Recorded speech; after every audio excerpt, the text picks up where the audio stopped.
نحمده ونستعينه ونستغفره ونعوذ بالله من شرور أنفسنا ومن سيئات أعمالنا. من يهده الله فلا مضل له ومن يضلل فلا هادي له. أشهد أن لا إله إلا الله وأشهد أن محمدا رسول الله.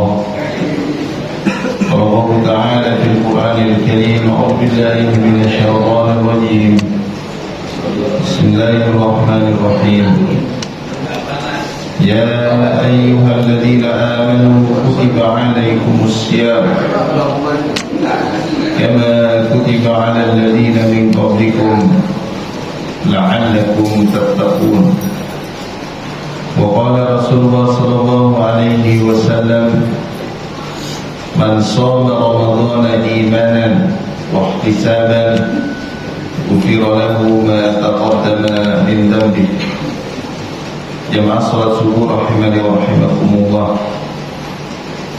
Tinggal menghitung hari, insyaallah kita akan berjumpa dengan bulan Ramadan yang keutamaannya disebutkan di dalam sebuah hadis. Rasulullah sallallahu alaihi wasallam bersabda: "Qad ja'akum Ramadan." Sungguh akan datang kepada kalian bulan Ramadan. Syahrun mubarak, bulan yang di dalamnya banyak sekali keberkahan. Tuftah fihi abwabul jannah, di dalamnya pintu-pintu surga dibuka. Wa tughlaq fihi abwabul jahim, di dalamnya juga pintu-pintu neraka ditutup. Wa tughallu fihi syayatin, dan syaitan-syaitan diikat. Fihi lailatun khairum min alfi syahr, di dalamnya ada satu malam yang lebih baik daripada 1000 bulan. Man hurima khairaha faqad hurim, barang siapa yang terhalang mendapatkan kebaikan, maka sungguh ia akan terhalang. Hafal enggak Pak hadisnya, Pak? Hah? Ini keutamaan bulan Ramadan, maka hadis ini Bapak harus hafal biar semangat nanti menjalankan puasa ibadah di bulan Ramadan. Ketika kita menyambut datangnya bulan Ramadan, setidaknya ada 3 hal penting yang perlu kita ketahui dan kita pahami, lalu kita amalkan. Insya Allah ketiga hal ini ketika kita ketahui lalu kita amalkan, insya Allah puasa kita akan sukses. Puasa kita akan diterima oleh Allah Subhanahu wa Ta'ala. Amin. Jangan sampai kita berpuasa Ramadan berpuluh-puluh tahun, mohon maaf, tapi puasa kita tidak berkualitas. Puasa kita tidak diterima oleh Allah Subhanahu wa Ta'ala. Saya yakin di antara kita sudah ada yang melewati Ramadan 40 tahun. Ada enggak? Ada. Mungkin ada di antara kita yang melewati Ramadan 50 tahun, 50 kali. Ngitungnya dari mana, Pak? Ngitungnya ketika Bapak sudah akhir balik. Itu hitungannya. Ya, hitungannya dari akhir balik. Mungkin ada yang sudah 30 kali berjumpa dengan bulan Ramadan, ada yang mungkin 20 kali, ada yang mungkin 15 kali, ada yang 10 kali. Cuma pertanyaannya adalah, apakah ketika kita berjumpa dengan bulan Ramadan, puasa kita berkualitas atau tidak? Apakah kita menyambut bulan Ramadan biasa-biasa saja? atau hanya sekedar kebiasaan saja, udah setiap bulan Ramadan berpuasa selesai. Nah, maka ada 3 hal yang perlu kita ketahui ini, yang akan kita kaji. Yang pertama adalah apa yang harus kita persiapkan di dalam menyambut bulan Ramadan. Ini yang paling terpenting dulu, Pak.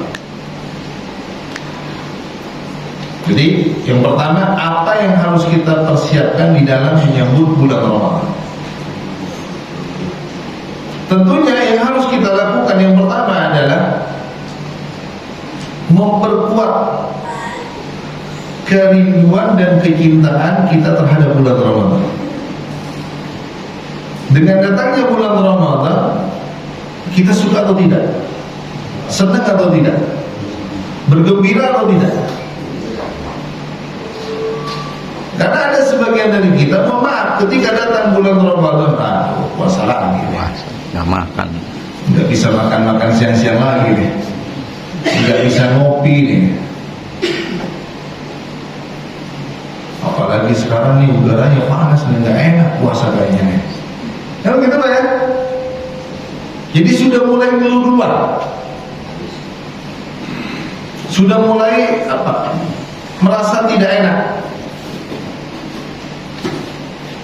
Coba Bapak perhatikan Rasulullah SAW di dalam menyambut bulan Ramadan, di bulan Rajab, di bulan Sya'ban, beliau sudah banyak berdoa. Apa doanya? supaya dipertemukan di bulan Ramadan. Itu memang bahasa Indonesianya. Yang saya tanya doa Arabnya. Allahumma Ya, memang kalau doa diawali Allahumma Allahumma barik lana fi Rajab wa Sya'bana wa balighna Ramadan. Ini doa yang diajarkan oleh Nabi. Ya Allah, berkahi kami di bulan Rajab dan di bulan Sya'ban, dan pertemukan kami pada bulan Ramadan. Ini menunjukkan bahwa Nabi itu Pak sangat rindu dan cinta berjumpa dengan bulan Ramadan. Makanya doa ini Nabi selalu ucapkan, Nabi selalu panjatkan, Pak. Tidak pernah lepas Nabi berdoa berdoa dengan doa ini.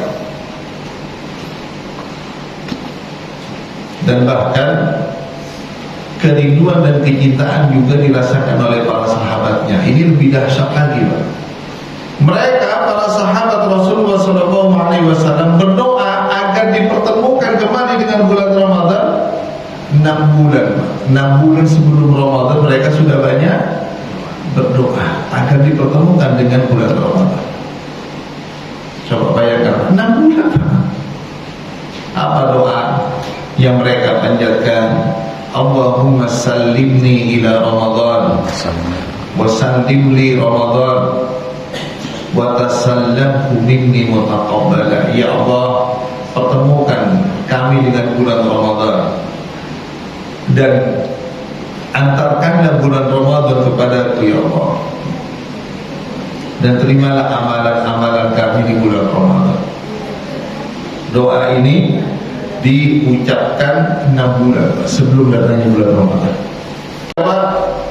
Berjumpa dengan bulan Ramadan ini anugerah. Berjumpa dengan bulan Ramadan. Makanya mereka tidak mau melewatkan kesempatan yang baik ini ya dengan sia-siakan.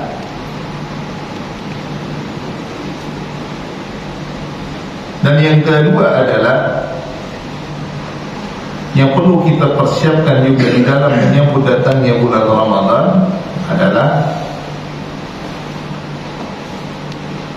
kita harus memulai dengan melakukan amal kebaikan. Karena segala sesuatu yang dilakukan secara mendadak itu biasanya hasilnya tidak maksimal. Karena seseorang itu baik tidak bisa dilakukan secara instan, butuh yang namanya proses. Coba Bapak perhatikan, Nabi itu Pak, ketika berada di bulan Sya'ban, berada di bulan sekarang, Nabi apa yang Nabi lakukan Pak? Nabi memperbanyak puasa. Artinya Nabi itu Pak menyambut dengan bulan Ramadan, tapi sudah dibiasakan untuk melakukan kebaikan. Kenapa begitu? Nantinya ketika Nabi berjumpa dengan bulan Ramadan sudah tidak kaget lagi Pak, karena sudah dilatih sebelumnya. Maka Nabi mengingatkan kita di dalam sebuah sabdanya, Bapak perhatikan sabda Nabi ini Pak, sangat luar biasa ini Pak. Apa kata Rasulullah SAW? Man yastaghni yughnihillah. Man yu'affihillah. Wa man yatasabbar yusabbirhullah. Wa man yastaghni yughnihillah. Barang siapa yang melatih diri menjaga kehormatannya, maka Allah jaga kehormatannya. Barang siapa yang melatih diri bersabar, maka Allah jadikan dia penyakit. Sedangkan kalau kita berpuasa, ya, yang diuji apa? Kesabaran. Makanya sebelum kita berjumpa dengan bulan Ramadan, maka mulai sekarang dilatih kesabaran tuh.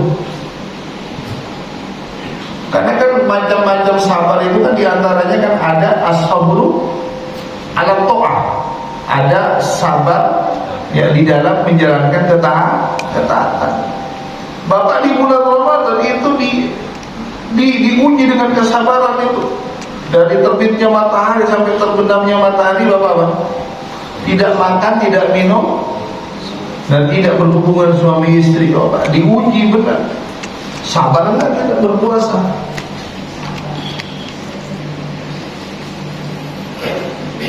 Ya, makanya harus dilatih. Jadi amalan-amalan yang biasa kita lakukan di bulan Ramadan mulai sekarang dilatih itu. Apa contohnya lagi membaca Al-Quran, dilatih mulai sekarang, startnya mulai sekarang. Karena kalau kita terbiasa menghatamkan Al-Quran di bulan Ramadan pasti akan terbiasa, enak Pak, enggak merasa berat. Coba kalau Bapak langsung mulai startnya membaca Al-Quran di bulan Ramadan akan terasa berat. Sama kayak atlet aja, kalau dia mau bertanding kan gak mungkin tanpa ada persiapan, kan? Makanya mereka itu Pak persiapan Pak. Saya punya tetangga atlet voli Pak. Wah itu Pak, 3 bulan sebelum tanding itu udah latihan lari fisik Pak.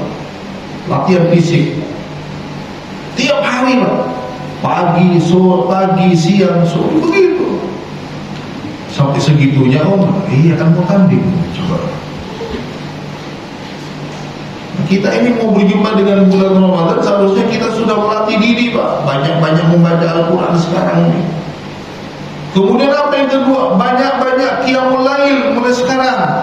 Coba Bapak latihan dari habis sholat Isya berdiri sholat qiyamul lail sampai jam 3 malam, kuat enggak? Ini dilatih mulai sekarang. Jangan sampai nanti mohon maaf ketika qiyamul lail sholat tarawih imamnya panjang diprotes. Oh enggak benar tuh imamnya panjang itu. Makanya kadang saya kasihan Pak kalau lihat imam di bulan Ramadan itu.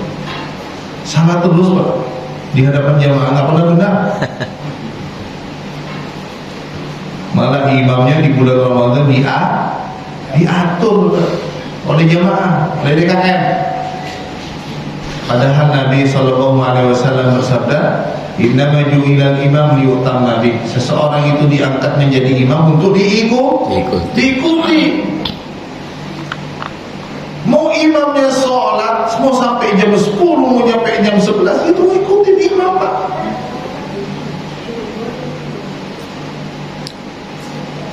Ikutin. Ini ada cerita Pak. Ada 2 pemuda orang Indonesia kuliah di Mesir, dan keduanya ini memutuskan di bulan Ramadan tahun itu nggak mau pulang Pak. Tapi keduanya sepakat kita harus cari masjid yang bagus, yang AC-nya dingin kayak Masjid Al-Barokah, dan imamnya bagus, dan sound systemnya juga bagus. Alhamdulillah Masjid Al-Barokah sound systemnya bagus Pak. Saya tadi ngimamin itu nikmat banget Pak, sound systemnya enak sekali, apalagi dikalungkan di ini, enak banget sekarang. Jempol untuk DKM, bagus. Tolong Pak, saya di bulan Ramadan diundang Pak, semalam 1 juz ngimamin di sini. Saya yakin Pak Gun langsung di demo itu. Jadi kedua pemuda ini sepakat Pak, ya udah kita Ramadan tahun ini kita nggak usah pulang, kita di Mesir aja. Cari masjid yang bagus, dingin, bersih, nyaman, pokoknya imamnya oke juga, sound systemnya juga oke. Akhirnya benar Pak didapati satu masjid sesuai dengan kriteria mereka berdua. Ketika mereka sholat, waduh bacanya panjang imamnya. Imamnya bacanya panjang. Habis sholat mereka berdua ngobrol, wah salah pilih masjid kita. Salah pilih masjid kita ini. Memang masjidnya sih oke bersih, tapi imamnya panjang. Gimana kita mau pindah nggak? Jangan kalau kita udah niat, tapi kalau kita nggak pindah pasti panjang lagi imamnya itu. Kalau di luar negeri itu, di negara-negara Arab itu biasa, sholat tarawih itu 1 juz itu biasa. Kayak di Masjidil Haram, di Masjid Nabi kan 1 juz. Kalau di sini berapa juz Pak? 2 juz atau 3 juz? Juz 30. Juz 30 ya. Iya Pak. Akhirnya mereka berdua melihat kakek-kakek habis sholat ini semangat Pak. Akhirnya kakek-kakek itu disemperin oleh mereka. Kuat sholat panjang begitu. Mas, kalau sholat itu Mas ikhlas karena Allah pasti Mas kuat. Kalau kita sholat Mas hanya ngandarin tenaga saja tapi tidak karena Allah, nggak akan kuat Mas. Mau berdiri berjam-jam kalau kita sholat bukan karena Allah, nggak akan kuat. Makanya Imam Syafi'i itu Pak, kalau sholat malam mulai jam berapa Pak? Mulai habis sholat isya sampai menjelang subuh. Kenapa kok Imam Syafi'i itu sholat sampai sepanjang itu? Karena Allah, bukan karena manusia Pak.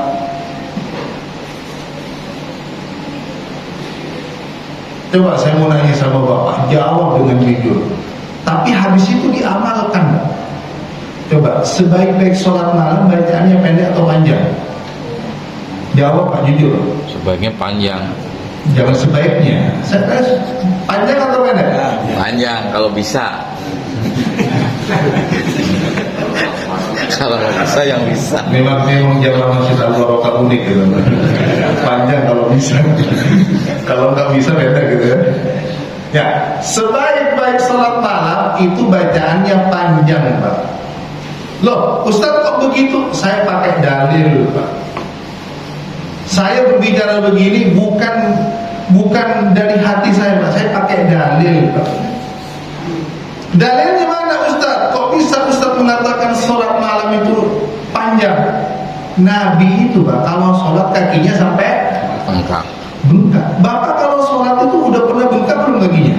Sudah Ustaz, karena rematik. Sama asam urat. Karena alasannya begitu Pak. Coba Bapak cek, buka yang bawa HP atau nanti Bapak pulang ke rumahnya cek. Nabi itu buka cek hadis.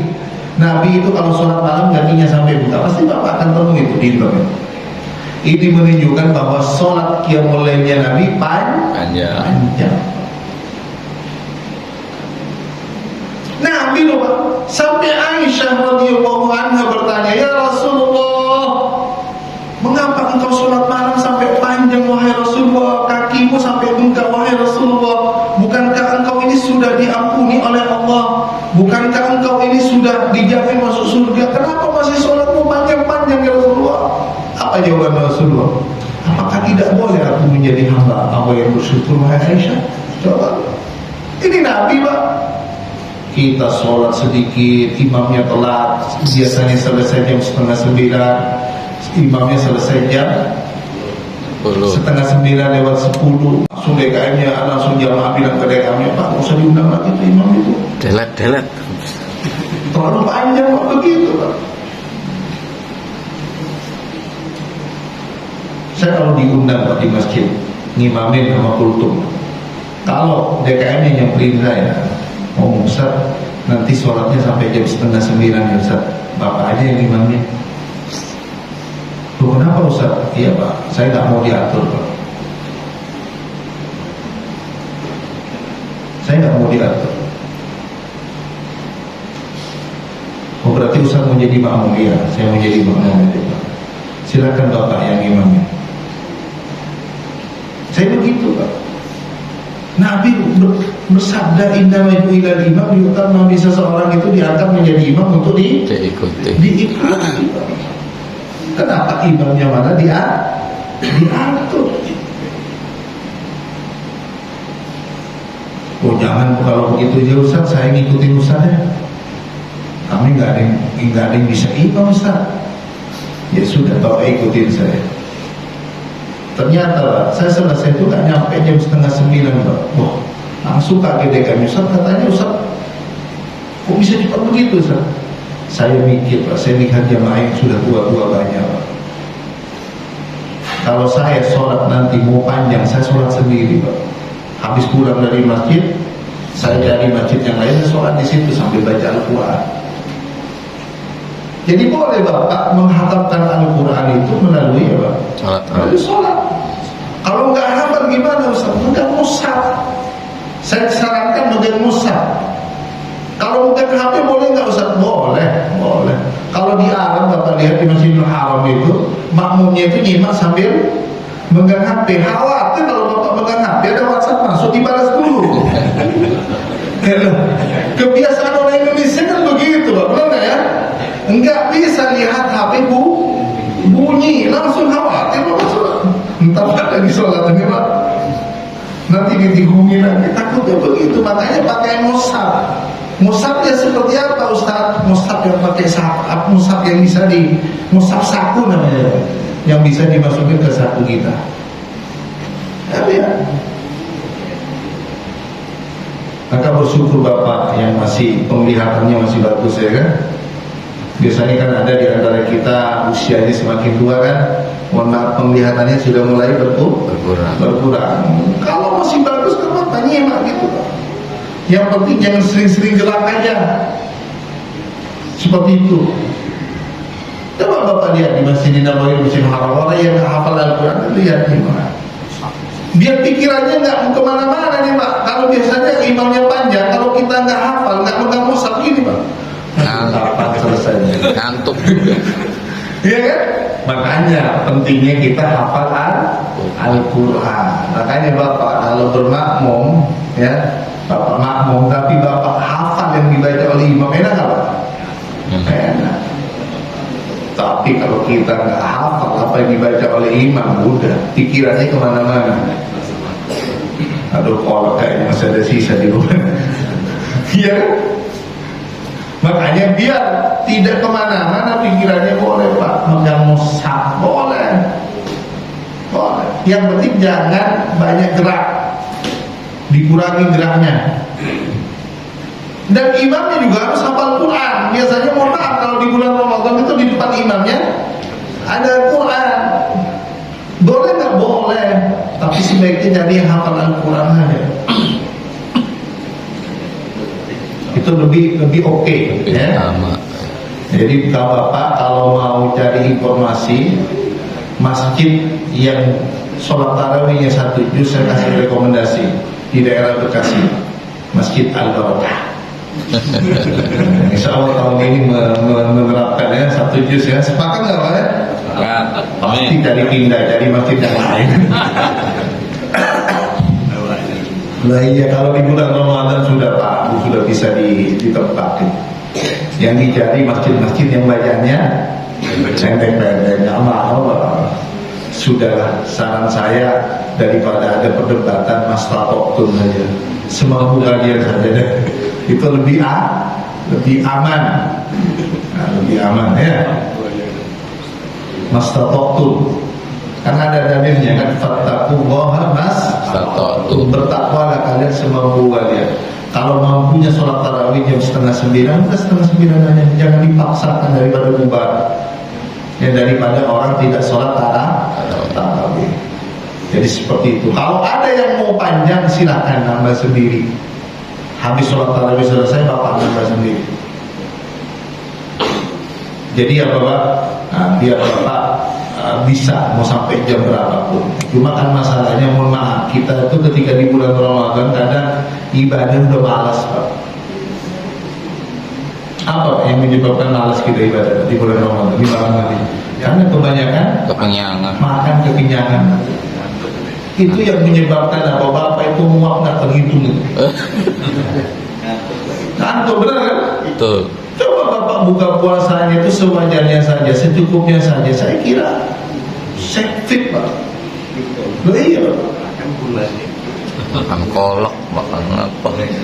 Iya, coba bapak ikutin pola Nabi gimana kalau di bulan puasa, hanya mengganjal perutnya dengan 3 butir kurma. Makanya Nabi itu ibadahnya kuat.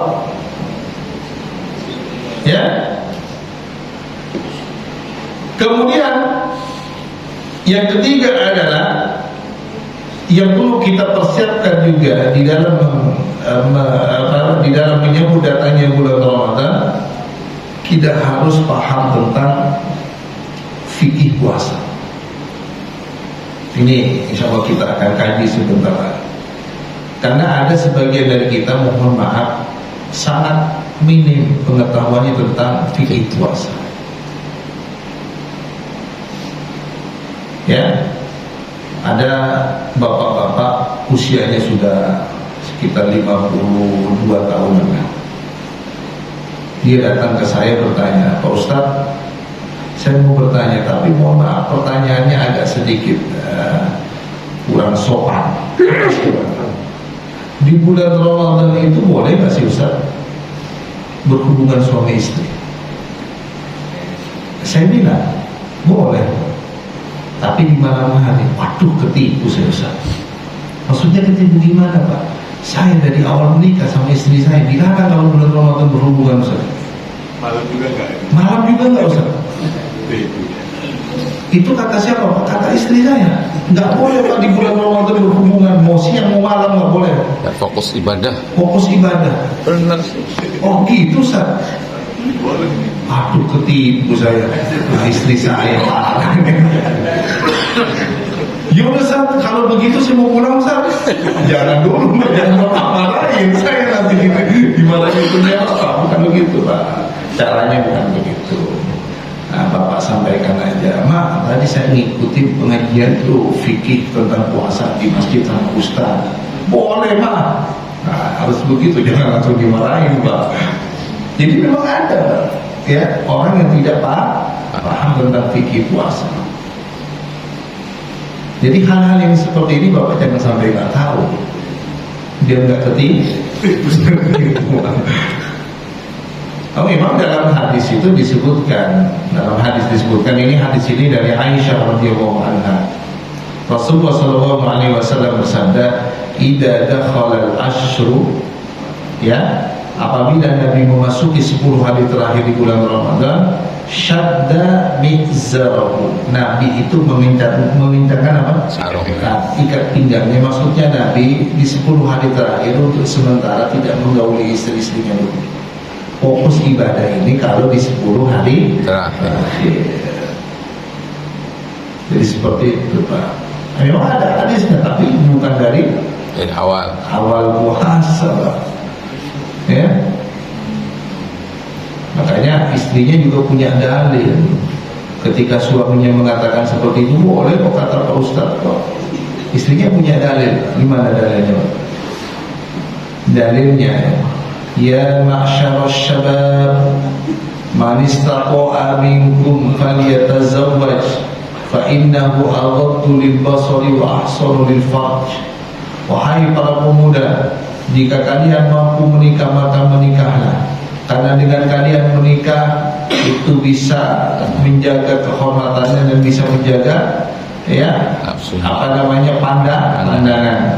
Tapi kalau kalian tidak mampu yang menikah untuk menjaga pandangan dan kehormatannya itu kalian hendaklah berpuasa. Saya juga heran sama bapak, puasa kok masih nafsu gitu loh. Itu maksudnya, istrinya berdalil seperti itu. Jangan-jangan nggak benar pasannya. Jadi kata Nabi itu untuk meredakan hawa nafsu itu di bulan puasa itu ya, harus puasa. Ya, harus puasa. Tapi kalau ada laki-laki di bulan puasa masih nafsu ya pikirannya ke situ, jangan-jangan puasanya nggak benar kata istrinya, dipakai dalil juga Pak. Ya. Oke, yang kedua adalah apa yang harus kita lakukan ketika kita berjumpa atau memasuki bulan Ramadan. Yang pertama adalah tentunya kita berpuasa. Puasa itu hukumnya wajib.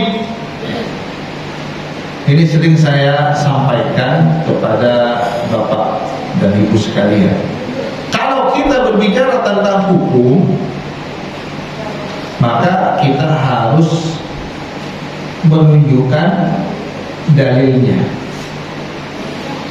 Menunjukkan apa? Dalil.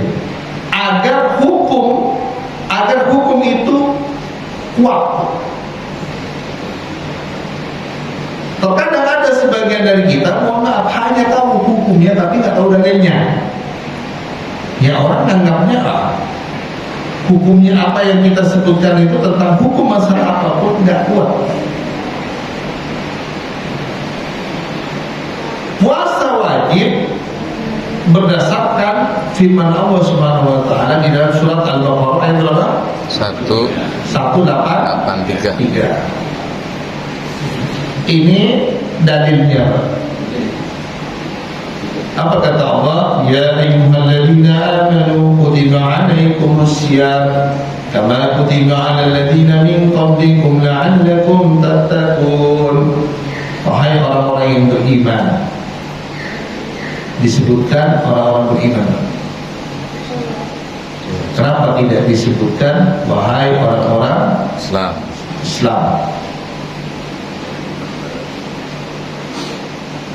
Ada yang bisa jawab? Kenapa yang disebutkan wahai orang-orang beriman? Kenapa kok tidak disebutkan wahai orang-orang Islam? Karena kalau berislam itu belum tentu beriman. Makanya yang dipanggil wahai orang-orang yang beriman, yang bisa melaksanakan puasa itu hanya orang yang memiliki iman. Jadi kalau dia tidak memiliki iman di dalam hatinya, nggak mungkin dia bisa berpuasa. Makanya kita lihat kan, ada sebagian dari saudara-saudara kita agama Islam tapi tidak puasa. Karena berarti di dalam dirinya tidak memiliki iman. Ibnu Mas'ud radhiyallahu anhu berkata, ketika Allah Subhanahu wa taala memulai firman-Nya dengan ya ayyuhalladzina amanu, maka kata Ibnu Mas'ud, tundukkan pandanganmu, perhatikan ayat setelahnya.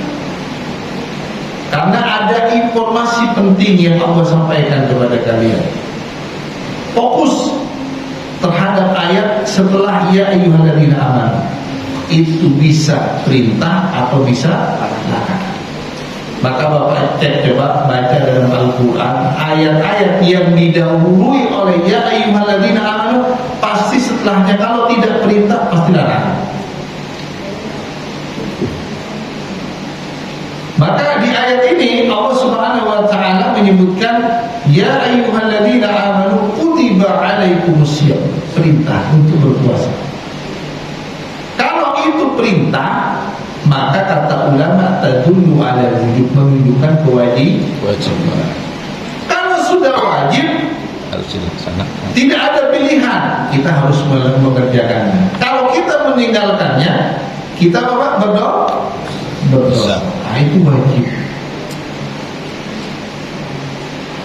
Ya, ini dalil bahwa puasa Ramadan itu hukumnya wajib. itu puasa? Ini harus tahu. Karena ada sebagian dari kita, mohon maaf, terkadang tidak tahu pengertian puasa. Puasa itu disebutkan di dalam istilah al-imsak anil akli wasyurbi wal jima' min turu'il fajri ila ghurubis syams. Puasa itu menahan diri dari makan, dari minum, dari berhubungan suami istri, dari terbitnya matahari sampai terbenamnya matahari. Ini pengertian puasa. Dan puasa itu ibadah yang keistimewaannya itu luar biasa, tidak Allah berikan kepada ibadah-ibadah yang lain. Di antara keistimewaan orang yang berpuasa itu, Pak, yang paling dahsyat, yang pertama adalah pahala orang yang berpuasa itu tidak dibatasi.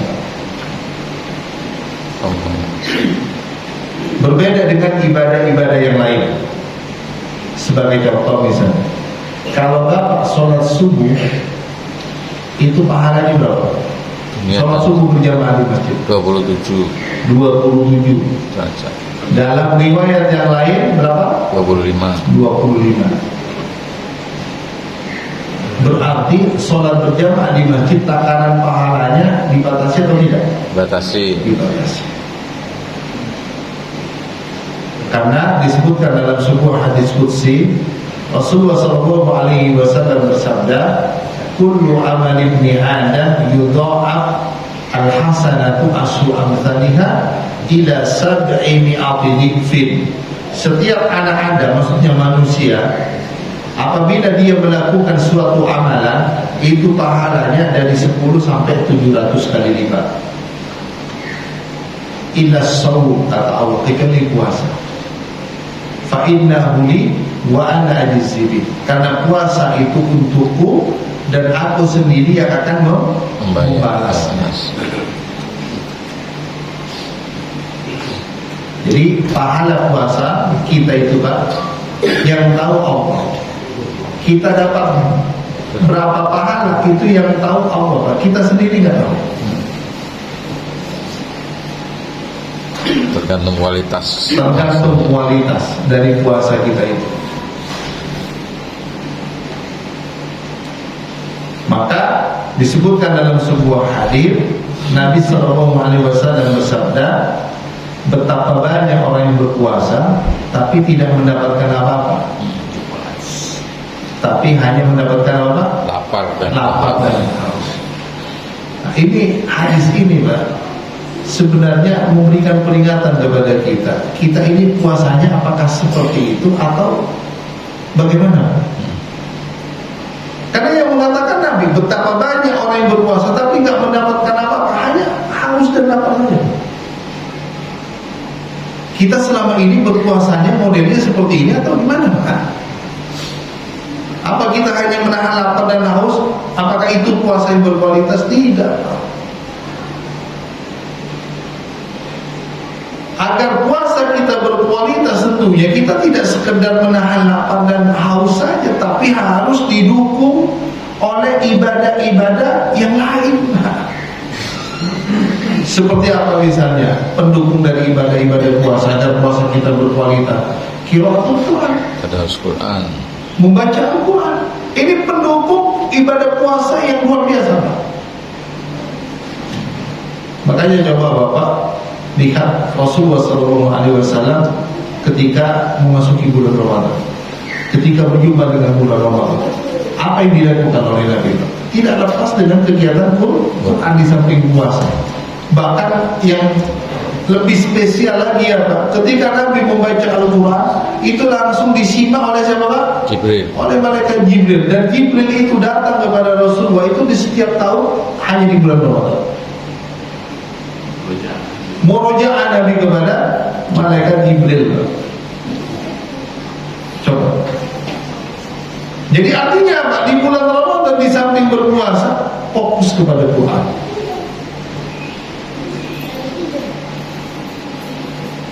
Dan ternyata kebiasaan Nabi itu membaca Al-Quran, menghatamkan Al-Quran itu diikuti oleh para salafus saleh kita.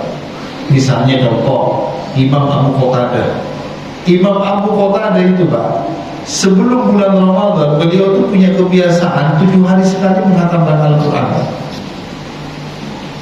Ketika memasuki bulan Ramadan, beliau menghatamkan Al-Quran 3 hari sekali. Tapi ketika memasuki 10 hari terakhir di bulan Ramadan, beliau menghatamkan Al-Quran setiap hari. Ini Abu Qatadah. Ada yang lebih dahsyat lagi dari Imam Abu Qatadah. Siapa Pak? Imam Syafi'i. Beliau menghatamkan Al-Quran dalam sebulan 60 kali. Berarti dalam sehari beliau menghatamkan Al-Quran berapa kali Pak? 2 kali. Sama dengan kita. Insya Allah. Coba. Maka di bulan Ramadan, di samping kita berpuasa, agar puasa kita berkualitas, Bapak perbanyak itu membaca Al-Quran. Kurangi nonton, kurangi ya sesuatu yang tidak penting lah, harus ditinggalkan. Karena biasanya kita mohon maaf Pak ya, karena lagi asik main HP, kadang kita waktunya habis. Iya betul. Makanya kalau saya sarankan itu, kalau di bulan Ramadan, kalau Bapak tilawah Al-Quran, diusahakan jangan pakai HP Pak, tapi pakai mushaf saja. Kalau pakai HP, ada WhatsApp masuk, biasanya kita asik sudah, itu kan waktu hilang itu. Saya kalau di bulan Ramadan, saya diusahakan apa? Pakai mushaf. Kalau bisa tidak sekedar dibaca juga, tapi harus dipahami maknanya, ya. Nah, itu lebih dahsyat lagi. Kemudian yang kedua adalah pendukung dari puasa kita, agar puasa kita berkualitas. Ya qiyamul lail. Qiyamul lail yang dimaksud di sini adalah sholat tarawih. Sholat tarawih itu memang hukumnya sunnah Pak. Muakkad. Tapi mohon maaf, sunnah tapi pahalanya besar.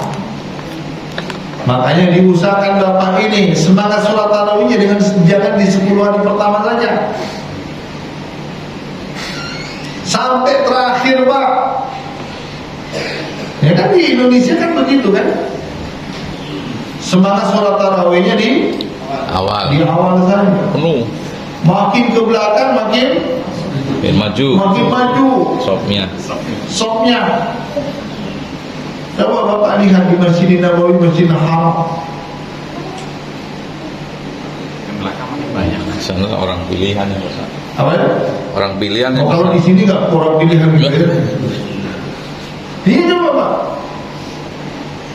Mereka itu makin ke belakang makin banyak. Tidak usah nanti di bulan Ramadan, sekarang Bapak kalau umroh Pak, itu penuh Pak. Sampai ada jamaah saya itu kemarin umroh, aduh nggak bisa Ustaz, masuk ke masjid susah. Harus 2 jam, 3 jam sebelumnya agar bisa masuk Ustaz. Penuh sekarang orang puasa. Yang namanya hotel itu di dekat-dekat Masjidil Haram, di Masjid Nabi itu sampai di bulan Ramadan nanti sudah termoking semua. Coba.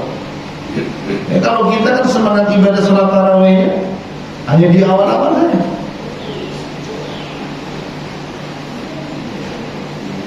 Padahal kata Nabi Sallallahu Alaihi Wasallam, Bapak perhatikan ya sabda Nabi Sallallahu Alaihi Wasallam. Hadis ini diriwayatkan oleh Abu Dhar. Rasulullah Sallallahu Alaihi Wasallam bersabda, "Annahu man qama ma'al imam hatta yansarifa kutiba lahu qiyamul lailah." Barang siapa yang sholat bersama imam, maksudnya sholat tarawih, sampai imam selesai, maka baginya dicatat seperti dia sholat semalaman suntuk. Ada di antara kita yang kuat sholat semalaman suntuk? Hah? Coba. Jadi sholat tarawih itu Pak, sampai Bapak selesai bersama imam itu pahalanya seperti sholat Malaman suntuk. Makanya apa? Sholat tarawih ini jangan ditinggal Pak. Makanya saya paling gak suka kalau ada undangan-undangan bukber. Kalau mau bukber di rumahnya, yang dekat dengan masjid. Reuni. Jadi seperti itu. Ajarannya kan, mohon maaf, ajaran bukber muslim kan. Coba kalau Bapak lihat yang acara-acara bukber puasa itu, mohon maaf, sholatnya kadang Telat. ngobrol dulu makan.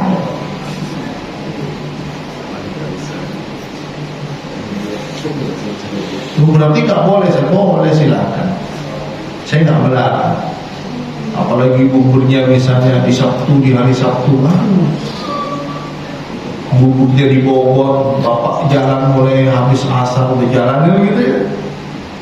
Waktunya habis di jalan macet dan sebagainya. Nah, saya kalau di keluarga itu Pak, kalau buka puasa udah di rumahnya. Adzan maghrib kita batalkan puasa dulu, itu kita ke masjid. Habis maghrib udah kita makan dulu, habis itu sholat tarawih ke masjid. Habis sholat tarawih kita lanjutkan ngobrol kita. Jadi begitu Pak.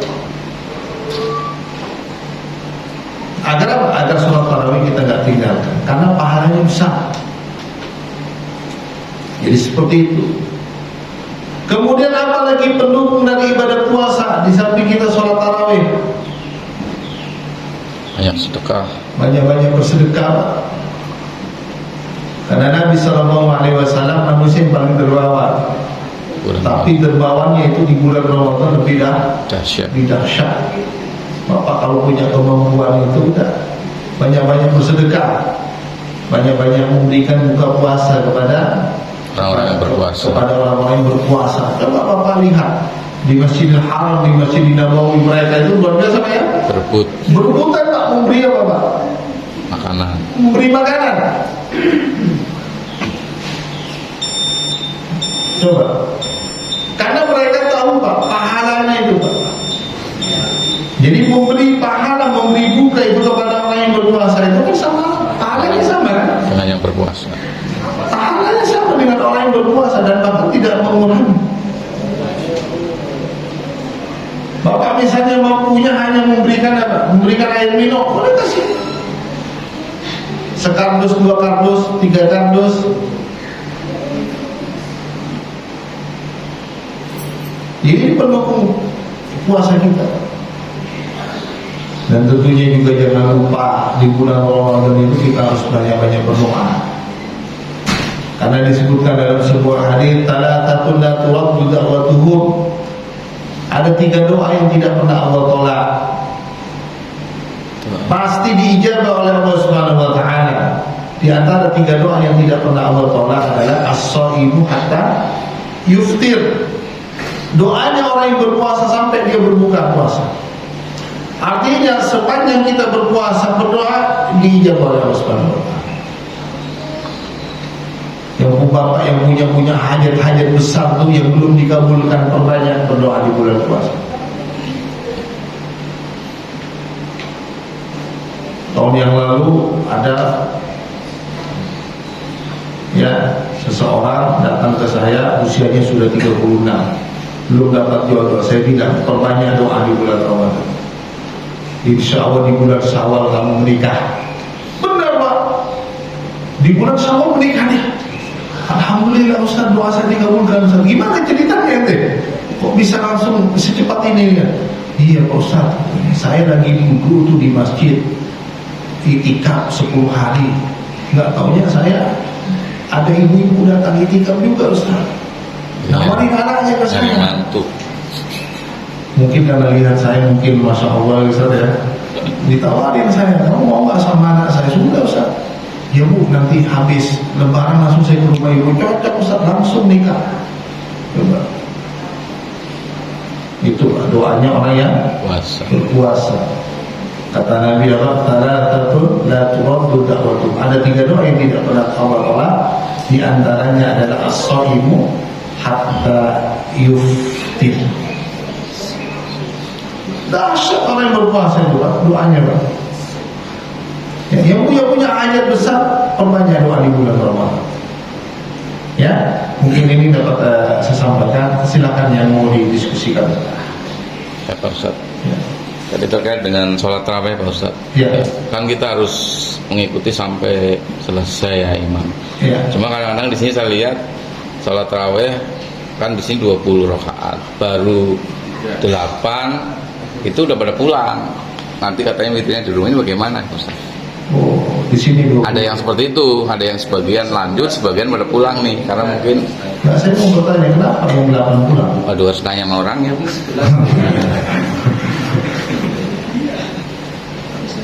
Mungkin ikut yang 11 kan Pak? Ngikutin ya. 11. Ini yang menjadi problem juga di masyarakat ya. Kita ini kadang di Indonesia ini sama-sama memegang dalil ya kan. Tapi Bapak jangan dianggap orang yang sholat 23 rakaat mereka tidak punya dalil. Mereka punya dalil. Jadi Umar bin Khattab, jadi beliau sholatnya 23. Di Masjidil Haram, di Masjidil Nabawi berapa? 23 juga. Sama. Nah, cuma masalahnya kan di sana itu, di sana orang itu ada mengikuti yang 23 kebanyakan, meskipun ada sebagian kecil yang sholatnya 11. Nah, saran saya begini Pak, saran saya harus ada jedanya dulu. Kalau ada jedanya dulu, tapi ini harus disepakati oleh pengurus dan jamaah. Gimana kesepakatannya?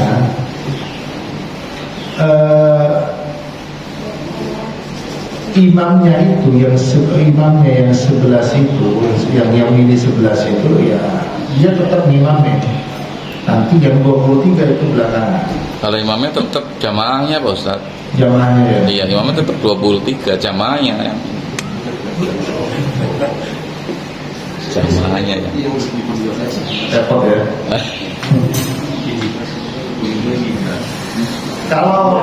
Kalau saya begitu Pak, kalau saya di masjid di Cibubur itu dia masjidnya 23. Saya di situ saya bilang Pak, saya milih 11 ya. Ya udah usah nanti sholat witir yang 23 berhenti dulu.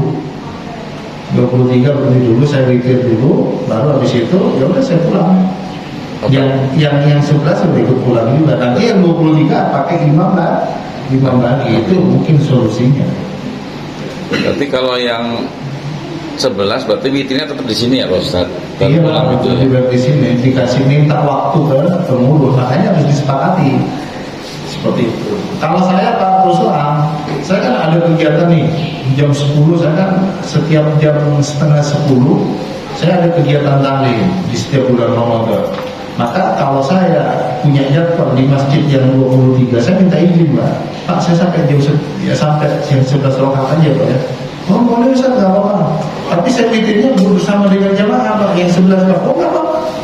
Diperbolehkan seperti itu. Habis itu saya pulang. Mereka yang 23 kan lanjut. Jadi seperti itu. Karena saya jam setengah 10 sudah harus ada jadwal.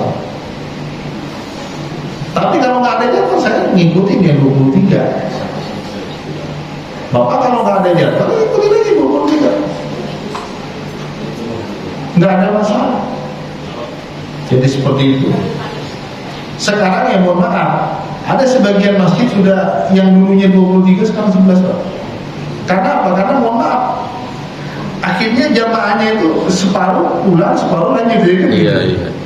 Nah, gimana? Akhirnya disepakati aja kuncinya, disepakati saja antara DKM dan pengurus. Tapi kalau TKM tetap 23 ya kita harus hormati. Kalau kita bisa ikut ya ikutin. Dan nggak boleh kita menyalahkan 23 ini nggak benar.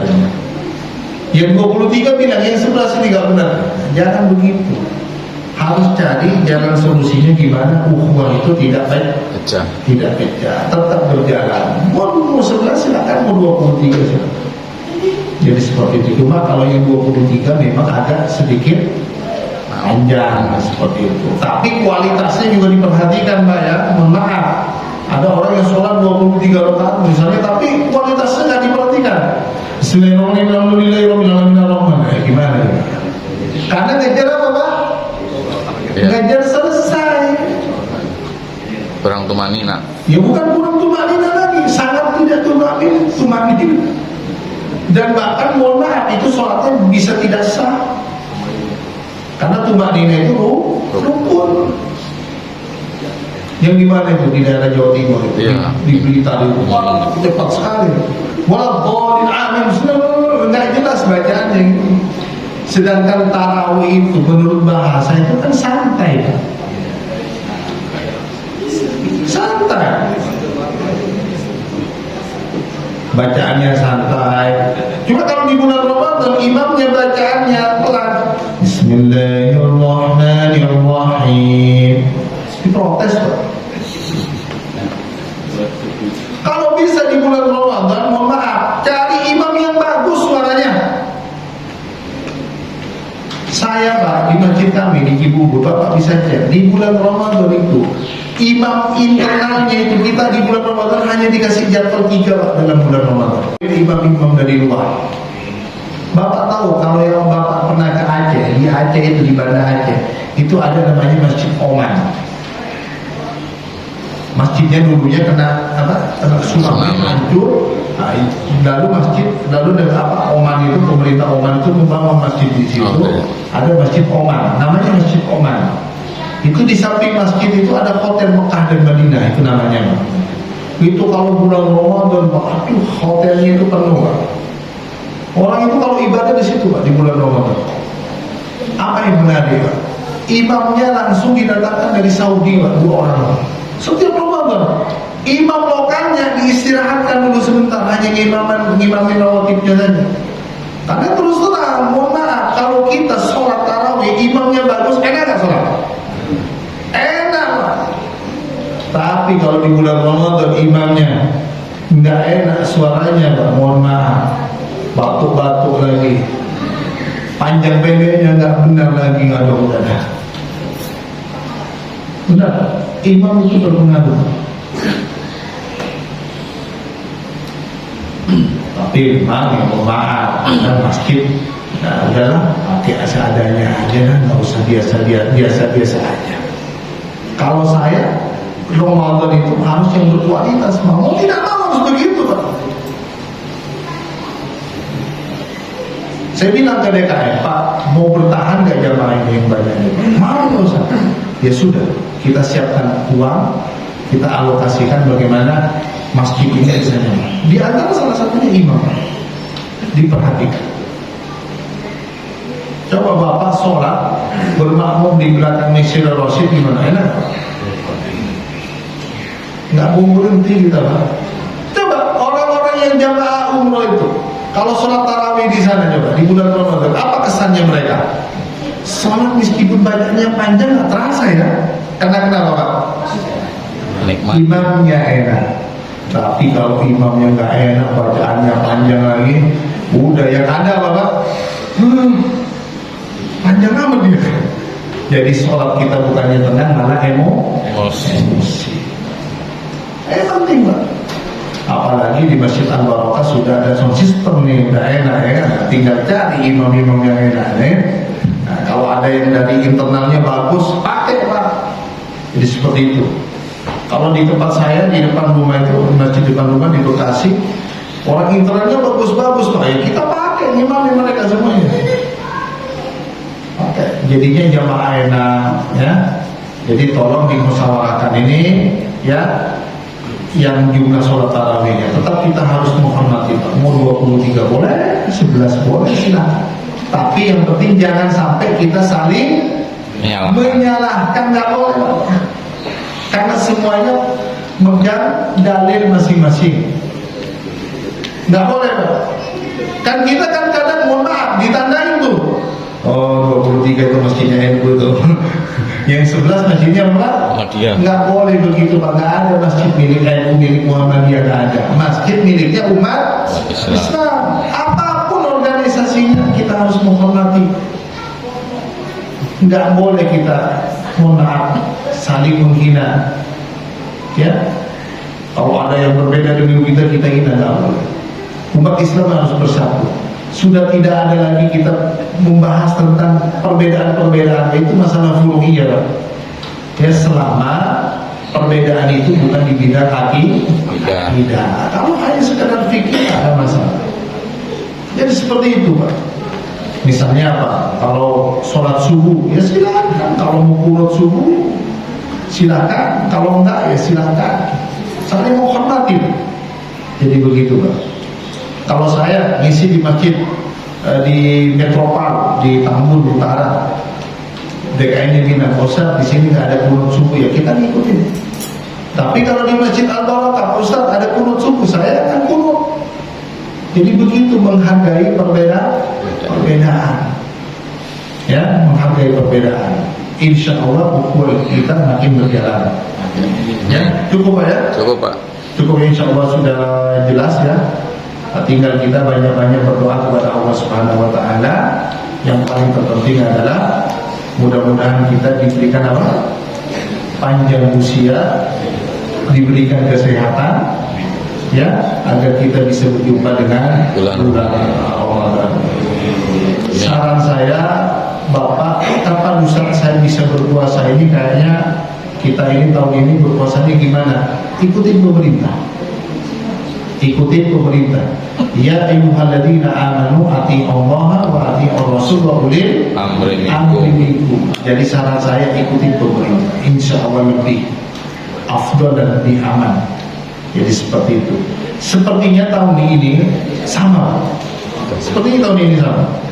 Karena saya sudah nanya ke salah satu anggota MUI, jadi kemungkinan sama puasa kita di hari Sabtu. Jadi insya Allah Jumat malamnya kita sholat tarawih.